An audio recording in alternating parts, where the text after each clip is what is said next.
한덕수 국무총리가 답변을 위해 자리에서 일어나 앞으로 나와 의원실 국회의장에게 인사를 한 후 답변자석에 섰습니다. 안녕하십니까. 네. 대통령께서는 입만 열면 반국가 세력 척결을 강조합니다. 2024년 지금은 반국가 세력 척결을 말할 것이 아니라 국민 통합을 강조해야 할 때입니다. 사실 진짜 반국가 세력은 대한민국 헌법을 부정하는 세력입니다. 헌법은 대한민국 최고의 규범이고 그리고 5천만 국민이 합의한 공통 가치입니다. 인정하시죠? 네, 그렇습니다. 우리 헌법에는 대한민국의 국채, 정체, 국시가 다 들어있습니다. 총리께서는 대한민국의 국채를 무엇이라고 생각합니까? 민주공화국이죠. 예, 말씀하신 대로입니다. 공화정의 핵심은 뭐죠? 그거를 정체로 보느냐, 국채로 보느냐 하는 논쟁은 상당히 있습니다만 핵심이 뭐죠? 저는 기본적으로 모든 국민들이 다 같이 잘 서로를 위하면서 산다. 그런 개념. 국채는 나라의 주인이 예. 왕이면 왕국이고 국민이면 공화국입니다. 공화국의 핵심은 입법, 행정, 사법, 삼권 분립의 조화와 균형입니다. 총리는 자유민주주의를 매우 강조하시는데 자유민주주의의 3대 핵심, 한 3가지 정도 핵심을 얘기해 보십시오. 글쎄요. 역시 법치주의, 삼권 분립, 그리고 모든 권력은 국민으로부터 나오는 그러한 그 국가의 기본적인 그 힘의 원천, 이런 것들이 국민이라는 거. 비슷하긴 합니다만 자유민주주의의 핵심 첫째, 개인의 자유와 권리입니다. 언론 자유가 핵심입니다. 두 번째, 법 앞에 평등입니다. 법치주의. 세 번째, 다수결 민주주의입니다. 이 3가지 모두 위협받고 있습니다. 총리 대통령께서는 뉴라이트가 뭔지 모른다고 말씀했습니다. 총리께서도 가치 없는 얘기다고 일축했습니다. 총리가 보시기에 윤석열 정부 안에 뉴라이트가 있습니까? 없습니까? 글쎄요. 거기에 대한 생각을 있습니까? 가지고, 없습니까? 생각을 가지고 있는 분들은 있을 수 있겠죠. 있을 수 있습니까? 그러나 저는 지금도 64년도에 미국의 레이건 대통령이 대통령 되시기 전에 우리가 선택해야 할 시간이다라고 하면서 한 연설이 기억이 납니다. 지금은 레프트와 라이트는 없다. 오로지 국가를 잘 되게 하느냐 못하게 하느냐는 업 or 다운만 있다. 이런 말씀을 한 것이 저는 참 공감이 가는 그런 말씀입니다. 이제 라이트, 레프트, 뉴 라이트, 뉴 레프트가 있는지는 저는 모르겠습니다만 그런 이념 가지고 논쟁하고 색깔칠하고 국민을 가르고 이런 거는 바람직하지 않다고 생각합니다. 총리께서는 없다라고 말씀하시고 싶은 것 같은데요. 세상 천지가 지금 이 정부가 뉴라이트 천지가 돼가고 있다라고 생각하는데 총리의 답변은 바로 이 정권이 위기인 이유를 말하고 있습니다. 문제는 최근에 임명된 요직마다 어디서 골라왔는지 모두가 전부 뉴라이트 인사들로 채우고 있는 것입니다.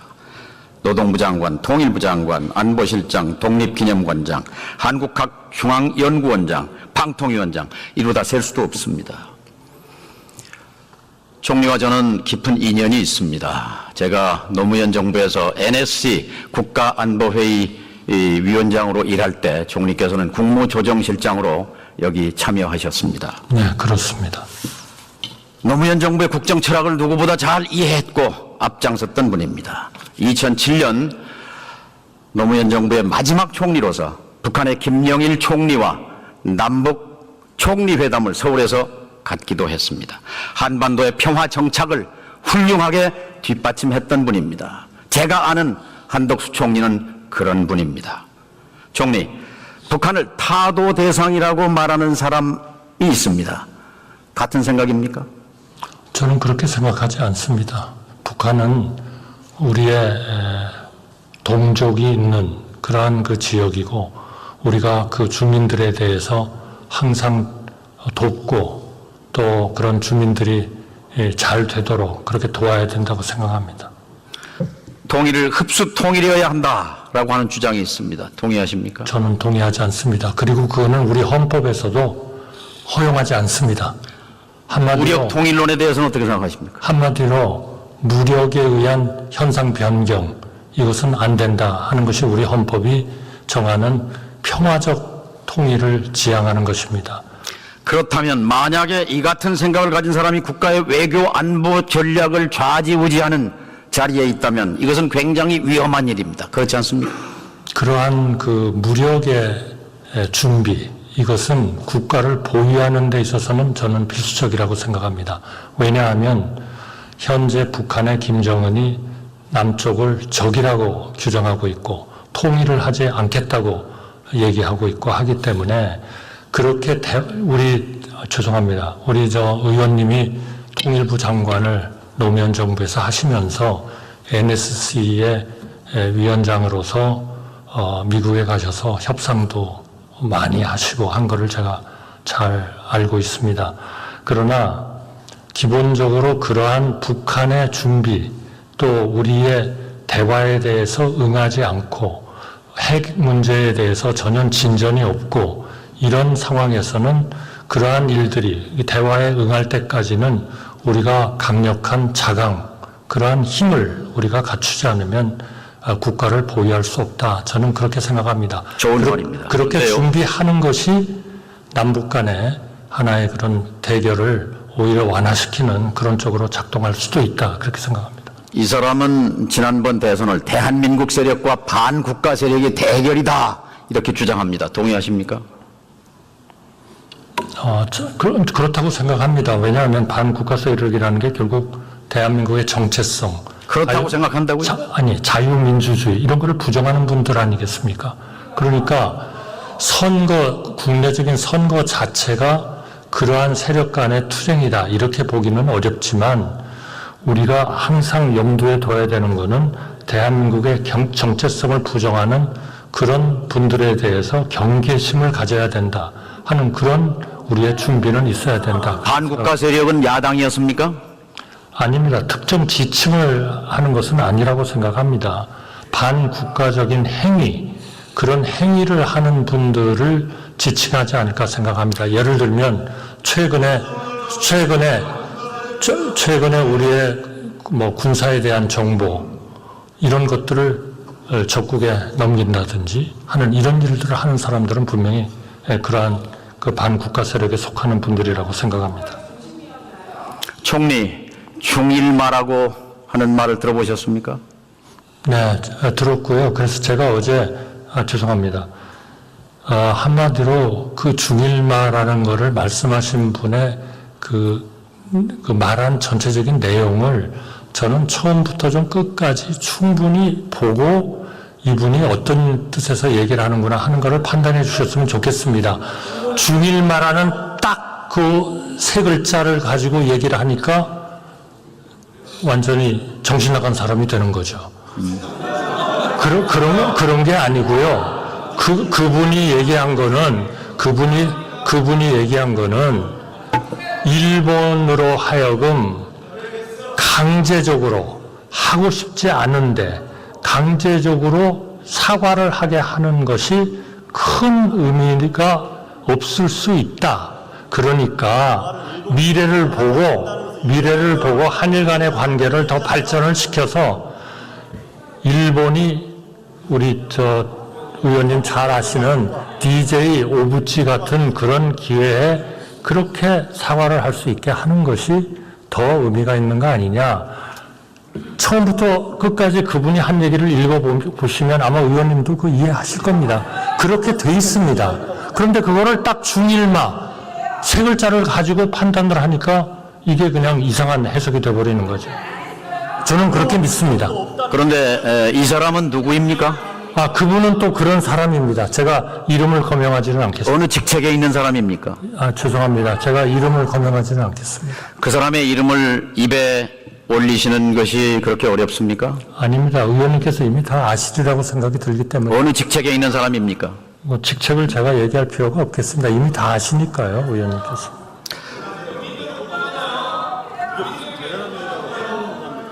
이 사람은 광복회 회장께서 용산 대통령실에 일본 밀정이 있다고 했던 바로 그 사람입니다. 대통령이 되기 전에 윤 대통령과 같은 아파트, 같은 동에 살면서 친분을 쌓았던 사람입니다. 이 사람은 우리 대법원의 강제징용 배상 판결을 잘못된 것이라고 주장하는 사람입니다. 이 사람은 일본은 군대를 보유해야 하고 전쟁을 할 수 있는 나라가 되어야 한다고 주장합니다. 이 사람은 한반도 유사시 일본 자위대가 개입해야 한다는 주장을 합니다. 여기에 동의하십니까? 제가 뭐 동의하는 부분도 있고 아직은 어느 부분에 동의하십니까? 아직은 이르다 하는 그런 생각도 있고요. 어느 부분에 동의하십니까? 아니 그러니까요. 어느 부분에 동의하십니까? 아니 일본하고 미래를 향해서 잘 지내야 된다 하는 것은 그거는 분명히 옳은 얘기죠. 우리가 일본에 대해서 과거를 직시는 하지만 우리가 미래를 위해서 우리의 보편적 가치를 공유하는 그러한 국가로서 또 이 지역의 안보에 있어서 협력도 할 수 있는 국가로서 그러한 관계를 유지해야 된다 하는 것은 저는 동의합니다. 이 사람은 MB 정권 시절 일본과의 군사정보보호협정을 밀실에서 추진하다가 쫓겨난 사람입니다. 쫓겨나면서 군사기밀 41건을 무단 반출해서 대법원에서 유죄 확정 판결을 받은 사람입니다. 이 사람은 MB 시절 청와대에서 비서관 할 때 그 아래 행정관으로 있던 사람들을 윤석열 정부가 들어서자 국방부 장관으로 외교부 1차관으로 외교부 2차관으로 요직에 밀어넣는 영향력을 행사한 사람입니다. 이 사람은 낙가손해상을 수상한 사람입니다. 외국의 현직 공직자가 낙가손해상을 받은 유일한 사람입니다. 이 사람은 한일 미래의 걸림돌은 한국 시민과 일제강점기의 피해자들이라고 말하는 사람입니다. 일본이 공인한 친일파입니다. 이 사람을 그대로 두면 국가가 위태롭습니다. 첫째, 일본 우익의 주장을 그대로 대변하는 사람이기 때문입니다. 일본 우익이라는 사람들은 식민지 지배가 합법이었다고 우기는 사람들이고 반인도적 범죄 행위, 강제징용, 성노예, 민간인 학살 자체를 부정하는 사람들입니다. 그들을 대변하는 인사입니다. 둘째, 국가기밀 유출로 유죄 확정을 받은 사람입니다. 셋째, 이념이 중요하다고 하면서도 이념이 뭔지 모르는 대통령을 마음대로 움직이는 사람입니다. 직급은 차관급에 불과하지만 영향력은 정권의 2인자라고 할 수 있습니다. 이것만으로 정권이 위험해지고 국가가 위태로워집니다. 총리, 이 사람을 국가안보실에서 즉각 내보내야 한다고 생각합니다. 파면을 건의할 용의가 있습니까? 우선 평소에 굉장히 합리적인 그런 입장을 취하시는 의원님께서 말씀하시는 것이지만 저는 지금 그분을 묘사한 그분의 위치, 그분이 하고 있는 일, 그러한 것들에 대해서 저는 동의하기가 어렵습니다. 그분이 그러한 역할을 의원님께서 말씀하시는 것처럼 그렇게 하고 있지 않습니다. 그렇기 때문에 제가 그분의 파면을 건의할 그런 생각도 없습니다. 이 사람의 박사 논문, 시카고 대학 박사 논문 주제가 자위대 연구입니다. 일본 방위정책 연구입니다.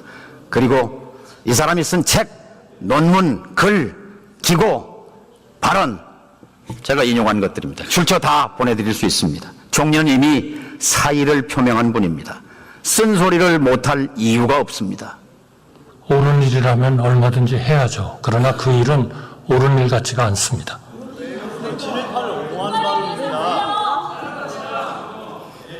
총리께서는 노무현 정부의 마지막 총리였고 이 정부의 첫 총리입니다. 본인은 어제 이 자리에서 나는 변하지 않았다라고 말했습니다. 노무현 정부 마지막 총리로서 그 소신을 지금 일말이라도 갖고 있다면 이 정부의 성공을 위해서도 답답한 국민을 위해서 쓴소리하는 총리가 되시기 바랍니다. 들어가십시오. 네, 저를 위해서 누구보다도 아끼시는 우리 의원님이시기 때문에 충고를 잘 듣고 가겠습니다. 한덕수 국무총리가 답변을 마치고 우원식 이하경 국회 부의장 존경하는 국민 여러분, 자리로 돌아갑니다. 대한민국 민주공화국 시민들은 지난 4월 총선에서 윤석열 대통령에게 국정기조를 바꾸라고 명령했습니다. 제일 중요한 것은 이념이 아니라 민생이라고 명령했습니다. 한국 사회의 중요한 것은 반국가 세력 척결이 아니라 국민 통합이라고 명령했습니다. 민주공화국의 주권자들은 뉴라이트 같은 철진한 극우 이념을 버리고 민주화 이후 역대 정권들이 지켜온 평화의 철학, 공존의 철학으로 돌아갈 것을 명령했습니다. 이제 반환점입니다. 윤 대통령도 성공한 대통령이 되고 싶을 것입니다. 그러기 위해 쓴소리가 필요합니다. 쓴소리하는 총리가 되시기 바랍니다. 국정 기조를 바꾸지 않는 한 성공은 불가능합니다. 국정 기조를 바꾸라고 쓴소리하시기 바랍니다. 경청해 주셔서 감사합니다. 더불어민주당 정동영 의원이 발언을 마치고 연단에서 내려와 이하경 국회 부의장에게 인사를 한 후 자리로 돌아갑니다. 정동영 의원 수고하셨습니다. 안녕하십니까. 조국혁신당 비례대표 김준영입니다. 저는 오늘 좀 충격을 많이 받았습니다. 정치 신인으로서 평생 국제정치 학자와 전문가로 살아왔는데 어제 오늘 제가 대정부 질의를 보면 좀 충격을 많이 받았습니다. 어제 총리께서는 국회의원과 농담 따먹기를 하셨습니다. 그리고 박성재 법무부 장관은 내려가면서 야당 의원 5명을 지적해서 노려보셨습니다.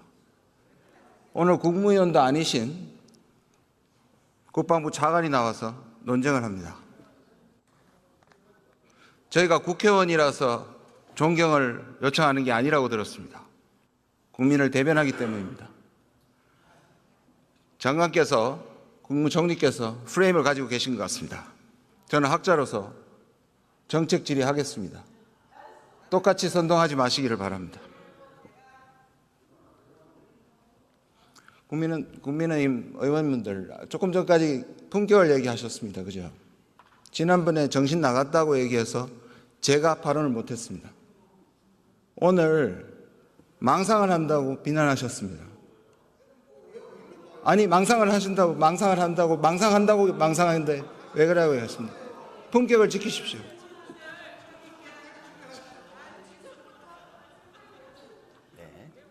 조국혁신당 김준영 의원이 단상의 방향을 답변자석에 마주보게 위치를 지금 조정 중입니다. 총리님 나와주십시오. 한덕수 국무총리가 답변을 위해 지금 준비된 자료를 챙기고 자리에서 일어나 앞으로 나오고 있습니다. 주호영 국회 부의장에게 인사를 한 후 답변자석에 자리했습니다. 안녕하세요. 네, 안녕하십니까. 오랜만에 뵙습니다. 네. 장관님 꼭 질문하고 싶은 게 있습니다. 외교와 현안 전에 입법 독재란 말이 가능합니까? 글쎄요, 그런 학술적인 용어가 있는지는 제가 모르겠습니다만 일반적으로 국회는 수기하고 서로의 문제점을 논의하고 법안을 만드는 것이 일상적인 관행이고 또 우리 자유민주주의 체제 하에서 있어야 되는 그러한 하나의 보고 싶은 모습 아닌가 싶습니다. 그런 것이 좀 안 되면 그렇게 표현을 하지 않나 싶습니다. 저는 그게 학문적인 용어인지는 모르겠습니다. 네. 권력을 가진 쪽은 지금 집권 여당이죠. 독재는 특정한 개인이나 집단이 모든 권력을 쥐고 이를 마음대로 할 때 독재라고 부릅니다. 입법 독재는 있을 수 없는 일입니다. 번거롭다고 방해한다고 100번 양보해서 그렇다고 해서 독재란 말을 쓴 것은 엄살을 넘어서 왜곡이고 나쁜 정치 프레임이라고 생각합니다. 어떻게 생각하십니까? 저는 우리 자유민주주의 체제의 가장 중요한 중에 하나는 법치주의고 또 삼권 분립이라고 생각합니다. 그렇기 때문에 입법이 우리 여야 또 다른 의견을 가진 분들끼리 충분히 논의가 돼서 되었으면 좋겠다는 생각이고요. 만약 그게 안 된다고 하면 삼권 분립에 의해서 행정권의 수반인 대통령이 가지는 제2요구권 같은 것이 이 소위 말 돌리지 마시고요. 독재는 아닌 거죠. 학계에서 얘기하는 또는 일반적으로 전문 용어로서 확립돼 있지는 제가 확신을 못 가지신 입법 독재에 대한 견제 기능이다. 저는 그렇게 생각합니다. 최소한 총리는 안 쓰시길 바랍니다. 총리께서는 지난 8월 29일 대통령의 국정브리핑을 어떻게 평가하십니까? 저는 국민들께서 대통령께서 직접 중요한 개혁 과제에 대해서 설명한 것에 대해서 저는 굉장히 높이 평가했다고 생각합니다. 비상진료체계가 원활하게 작동하고 있다는 것도 정확하게 판단한 겁니까? 제가 몇 번 설명을 드렸습니다만 대통령께서 말씀하신 워딩을 다 좀 읽어보시고 평가를 해주셨으면 좋겠습니다. 대통령님께서 말씀하신 내용은 잠깐만요. 응급 잠깐만요. 오늘 제가 잠깐만요. 네, 말씀하시죠. 이게 맥락이 필요합니까? 잘 돌아간다는 말이? 맥락이 필요하죠. 왜냐하면 보십시오. 여러 가지 문제가 있습니다. 있지만 일단 비상진료 체계가 그래도 원활하게 가동되고 있고 정부도 열심히 뛰고 있습니다마는 우리 현장의 의사, 간호사, 간호조무사를 비롯한 관계자 여러분께서 정말 헌신적으로 뛰고 계시기 때문에 저는 해낼 수 있다고 생각하고 있습니다. 그리고 또 여러 가지 근본적인 문제들도 있습니다만은 그만하시죠. 그것은 바로 우리가 제가 질문하는데 의료 개혁을 해야 하는 그만하시죠. 그 이유다. 그러니까 일방적으로 그만하시죠. 네. 아니 이거는 답변 시간은 안 들어갈 텐데요. 그만하십시오. 다음 질문 하겠습니다. 오늘 오전에는 대통령이 정부 안내만 따르면 걱정이 없다고 하셨습니다. 맞습니까? 아니 그러니까요. 걱정이 없다라고만 얘기를 하시면 대통령께서 현실 파악도 못하고 그렇게 말씀을 하신다고 현실 할 파악 거 아니에요? 못하고 있는 것 같습니다. 대통령은 그런 말씀이 아니시잖아요. 여러 가지 문제가 있습니다. 있지만 우리가 최선을 다하면 해낼 수 있다고 생각합니다. 이것하고 문제 없습니다. 이렇게 표현해버리는 거하고는 하늘과 땅의 차이죠. 왜 그렇게 왜곡을 하시는 겁니까? 대통령께서 평소에 늘 잘하시다가 말을 실수를 하셨으면 그렇게 했는데 지금 총선의 심판을 받으시고 지금 23%이십니다. 그리고 많은 낙선자들에게 이미 국민의 심판을 받은 낙선자들에게 고위직을 제공하고 계시고요. 그러면서 하는 판단이기 때문에 우리가 못 믿겠다는 겁니다. 그리고 아까 말씀드린 것처럼 어제 저는 좀 충격을 받았습니다. 총리께서 어떻게 대정부 질문에 와서 의원이 아무리 그렇게 한다고 하더라도 농담 따먹기를 하십니까? 아니 저는 제가 지금 충격을 받았습니다. 제가 어제 언제 제가 존경하는 우리 박 의원님한테 농담 따먹기를 합니까? 저는 그분을 지금도 경제수석으로서 비서실장으로 모시고 있던 생각을 하고 있습니다.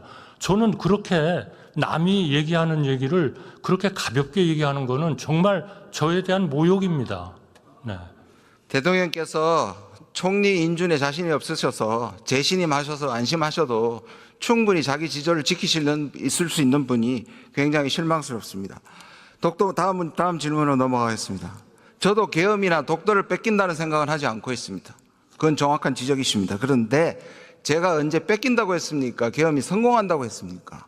이 문제 자체를 불러일으키는 것이 오해를 불러일으키면 국민들한테 안심을 시키기 위해서라도 총리 공간 앞에 독도 모형을 오히려 세우면 국민 불안이 없어지지 않겠습니까? 글쎄 저는요. 독도라는 것에 대해서 저는 제가 제 배우자를 배우자라고 생각하듯이 우리의 영토라고 한 번도 의심해 본 적이 없기 때문에 굉장히 실망스러운 말씀. 또 우리 국민들도 그 부분에 지적하겠습니다. 잠깐만요. 의원님 잠깐만요. 제 발언 시간입니다. 장관님, 배우자가 소외물입니까? 그 굉장히 부적절한 예의십니다. 아니 그거를 매일 아침에 확인할 필요는 없다는 얘기죠. 매일 아침에 확인할 필요는 없죠. 그런데 지금 일본은 대놓고 자기 영토라고 하고 있기 때문에 그리고 국민이 불안하기 때문에 그거는 한 번쯤 짚고 넘어가야 되는데 아무 얘기도 안 하시잖아요. 의원님 너무 잘하시잖아요. 독도에 대해서 일본이 무슨 행사를 할 때마다 우리 외교부 차관이나 차관이죠 주로 차관이 주일 대사관의 수석 공사를 부르든지 불러가지고 항의하잖아요. 의원님이 더 잘하시잖아요. 항의를 했다고요? 그만 들어가십시오. 외교안보연구원장을 하시는 외교장관. 의원님이 더 잘하시죠. 외교부 장관 나오십시오. 한덕수 국무총리가 답변을 마치고 네, 항의 안 했다는 사실은 잘 알고 있습니다.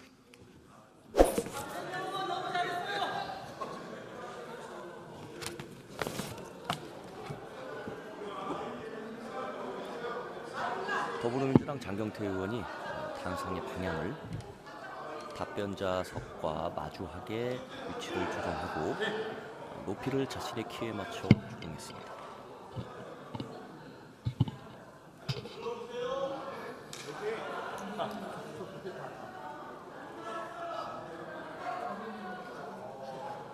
네, 현 발언자는 더불어민주당 장경태 의원입니다.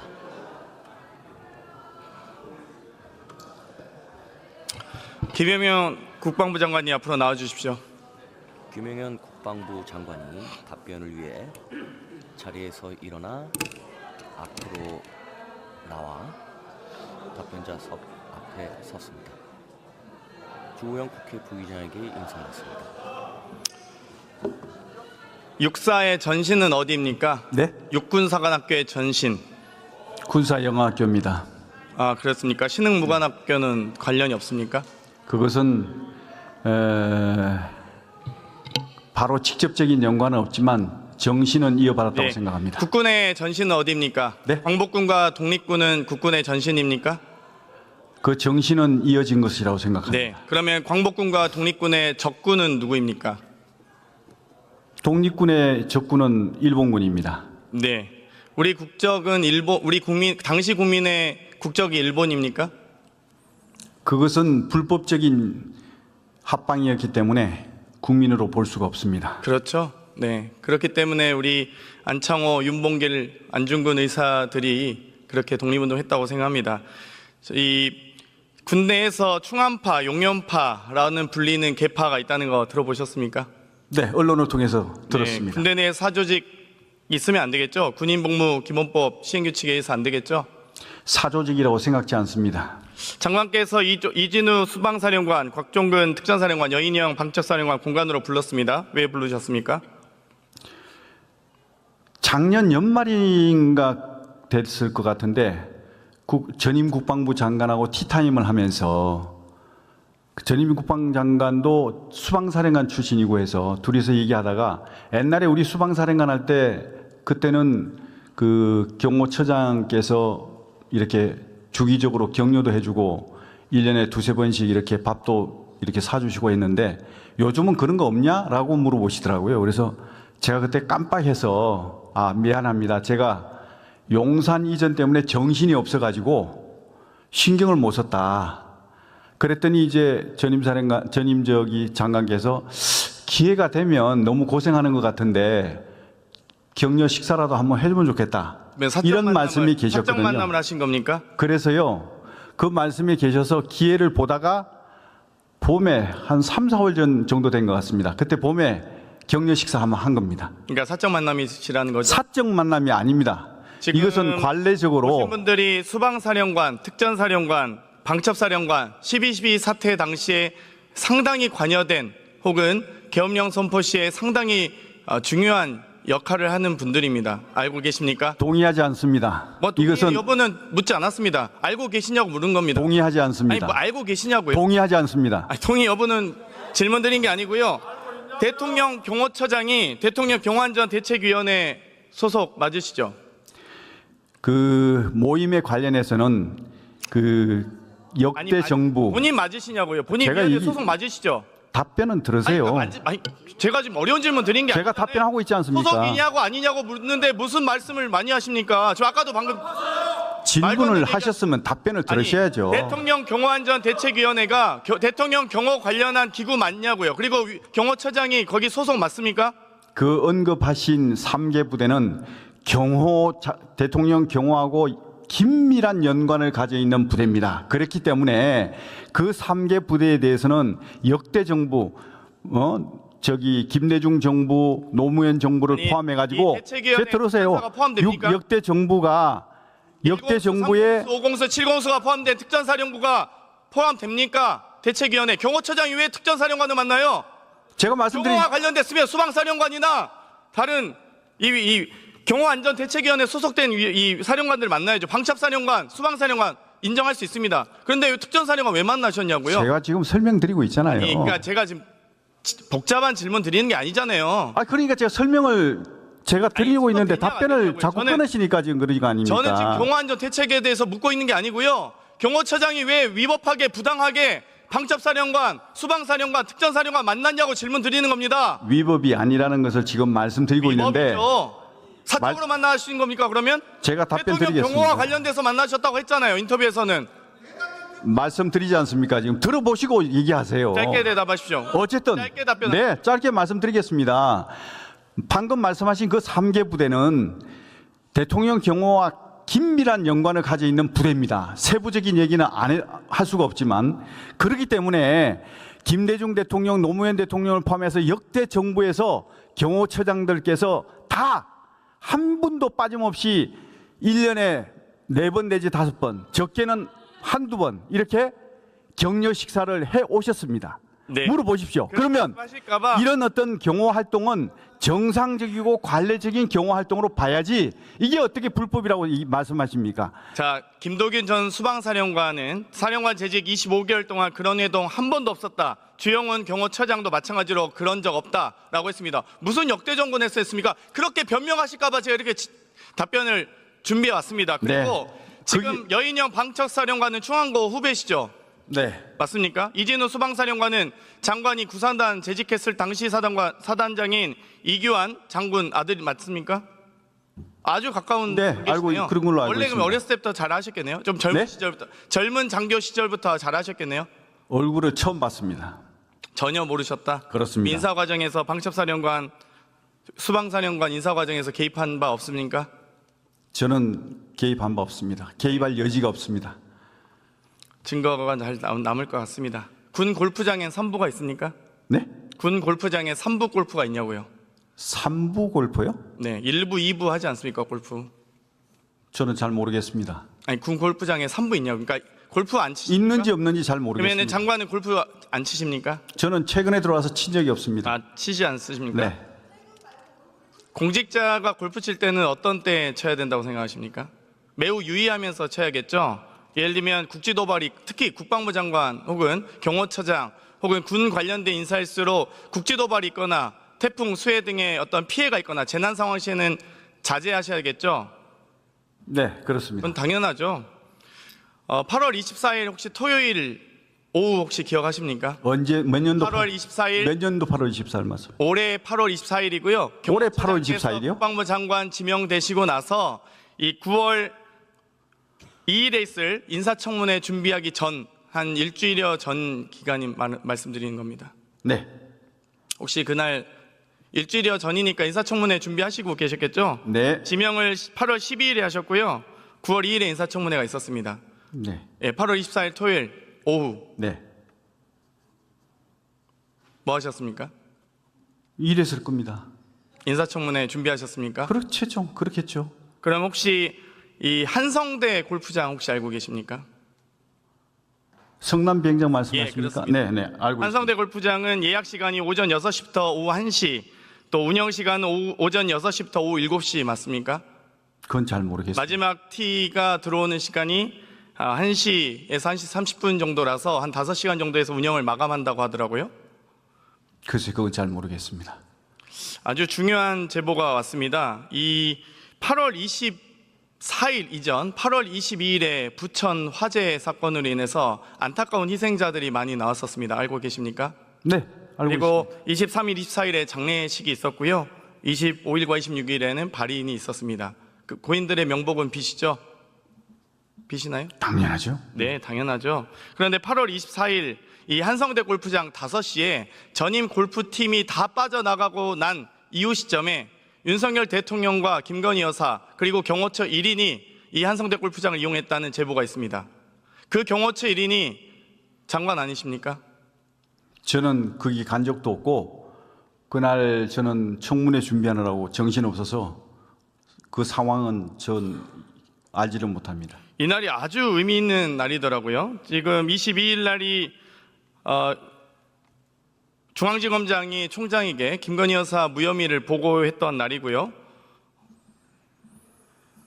이 여러 가지 사도광산에 대한 유네스코 등재 그리고 이 여러 이 당시에 유네스코 등재 등의 이 반발이 있었고 독립기념관이 임명되면서 여러 반발이 있었던 이 시기였습니다. 하지만 그럼에도 불구하고 부천 화재 사건으로 인해서 많은 사상자가 일어났고요. 또 장례 절차가 진행되고 있는 이 시기에 윤석열 대통령과 김건희 여사가 8월 24일 토요일 오후 5시에 한성대 골프장에서 많은 분들이 이제 빠져나가고 나서 골프장을 이용했다는 제보가 있습니다. 이게 대해서 전혀 모르신다고요? 예, 저는 만약 알지 못합니다. 장관께서 후보자 신분에 인사청문회 준비 안 하고 대통령 내외와 골프 치셨다면 당연히 이건 낙마 사유겠죠? 제가 옷을 벗을게요. 그러지 마세요, 제발. 아니 실세 장관이니까 워낙 이 국방부 장관이 아니라 국방부 상관이라는 제보도 있습니다.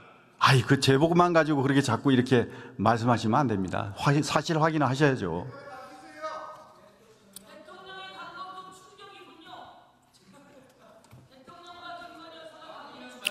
나중에 확인하고 뭐 책임지시면 되겠습니다. 네. 이 국기 깃발에 대해 의미는 아십니까? 팻말의 네. 사진을 지금 그 자유함대기 같습니다. 네? 우길기인가요? 이 비슷해가지고 네. 우길기 같기도 하고 자유함대기 같기도 하고 그렇습니다. 아니 이 흑백 사진과 이 일본군 제복이 안 보이시나요? 네, 맞습니다. 우길기죠? 네, 전범기. 이게 우길기하고 자유함대기하고 비슷해가지고 헷갈리는 겁니다. 그렇습니까? 네. 자, 보시면 그렇게 알 겁니다. 자, 그러면 어떤 게 우길기입니까? 밑에 게 우길기로 알고 있고 위에 게 자유함대기로 알고 있습니다. 아래 게 전 일본 제국주의 맞습니다. 육군기고요. 위에 네. 게 일본 제국주의 맞습니다. 해군기입니다. 예, 예. 그 일본 제국주의 해군기를 그대로 이 전범기를 그대로 현 자위대 해군이 쓰고 있습니다. 해상자위대가 쓰고 있습니다. 정확히 해군은 예. 아니죠. 해상자위대죠. 예, 같이 앉지만 비슷합니다. 이 우길기 사용에 대해서 22년에도 이종섭 장관이 이 관함을 상대로 경례를 해서 상당한 큰 논란이 됐었습니다. 내년에 만약 우길기가 오면 또다시 우리는 대한민국 해군은 우길기를 향해서 경례를 하실 건가요? 그 답변 드려도 되겠죠? 네. 자위함대기를 달고 일본 해군 함선이 국제적으로 이제 항구에 들어오는 것은 국제적인 관례입니다. 그리고 중국을 비롯해서 모든 나라들이 다 인정하는 것이고요. 그리고 김대중 대통령, 노무현 대통령 제발 때도 좀 왜 이렇게 거짓말을 하세요? 무슨 관례입니까? 답변 중이지 않습니까? 제가 답변 다 드리고 나서 잘못된 말씀. 정보를 얘기하시니까 국민들이 오해하실 수 있잖아요. 제가 듣고 있어야 됩니까? 이 잘못된 정보를? 그러면 끝나고 나서 이 말씀 주세요. 김대중 대통령, 노무현 대통령 때도 6번에 걸쳐서 그 자위함대기를 달고 들어오는 것에 승인을 하셨습니다. 또 문재인 대통령 때도 승인을 하셨습니다. 그러면 지금 와서 우리 정부가 하면 안 되는 겁니까? 아니 사실 그러면 바로 잡으시죠. 자, 내년에 광복 80주년 국제 아니 말씀해 주십시오. 전 정부에서 하면 선이고 아니 그러니까 사실 지금 하면 악입니까? 왜 그렇게 이중적인 잣대를 가지고 말씀하십니까? 들으세요, 장관. 아니 그렇게 말씀하시면 안 되죠. 내년 관함식 초청 대상이죠. 네? 내년에 일본 초청 대상 맞습니까? 맞습니다. 아니, 사실관계만 말씀하시면 맞습니다. 되잖아요. 지금 뭐 맞습니다. 어려운 질문 합니까? 중학생도 답변했구만. 이번에 초청하게 되면 일본 해상자위대는 우길기 개항하고 옵니까? 안 되겠습니다. 일본의 해상자위대는 우길기 개항하고 들어옵니까? 우길기가 아니라 자유함대기를 달고 오는 걸로 알고 있습니다. 자유함대기 즉 우길기를 승인하실 겁니까? 그럼 우리가 승인한 게 아니고 아니, 김대중 우리나라 대통령도 승인하셨고 노무현 대통령도 승인하신 겁니다. 이게 오는 건데요. 그럼 문재인 대통령이 왜 승인하셨습니까? 문재인 대통령 당시에는 단순히 입항을 허락한 것과 정식으로 초청한 것과는 다릅니다. 장관, 네. 장관. 네. 단순 입항을 허락한 것과 버젓이 전범기를 달고 관함식에 참석하는 것을 초청하는 것과 같습니까? 단순 입항도 그러면 안 허용을 하지 말았어야죠. 그래서 왜 그건 허용합니까? 일본 군- 단순 입항은 우리 영해로 그래서 들어온 거 아닙니까? 있잖아요, 일본이. 똑같이 우리 영해를 들어오는 건데 그러니까 일본군 돌아간 적 있잖아요. 그러니까 이중적인 잣대를 가지고 자꾸 이렇게 판단하지 말라는 말씀을 드리고 싶습니다. 아니 왜 무슨 이중적인 잣대입니까? 그때는 되고 아니, 이때는 안 됩니까? 총병하고 해상자위대기도 구분 못하는 장관이 어디 있습니까? 도대체 대한민국 국군 국방부 장관 맞습니까? 제가 말씀드렸지 않습니까? 위에 거는 자위함대기고 밑에 거는 우길기라고 맞췄지 않습니까? 결국 자위대기가 일본 제국주의 해군 깃발입니다. 맞습니까? 그건 맞잖아요. 그 사실관계는 말씀해 보세요. 그거는 이제 자기네들 일본에서 우길기를 가지고 이렇게 문제가 되니까 자위함대기를 별도로 만든 걸로 알고 있는데 유사한 건 맞습니다. 내년 관함식에 절대 우길기를 단 관함이 와서는 안 됩니다. 승인 안 하시길 바랍니다. 돌아가셔도 좋습니다. 총리님 네. 앞으로 나와주세요. 네, 규명현 국방부 장관이 답변을 마치고 주호영 국회 부의장에게 인사를 한 후 자리로 돌아갑니다.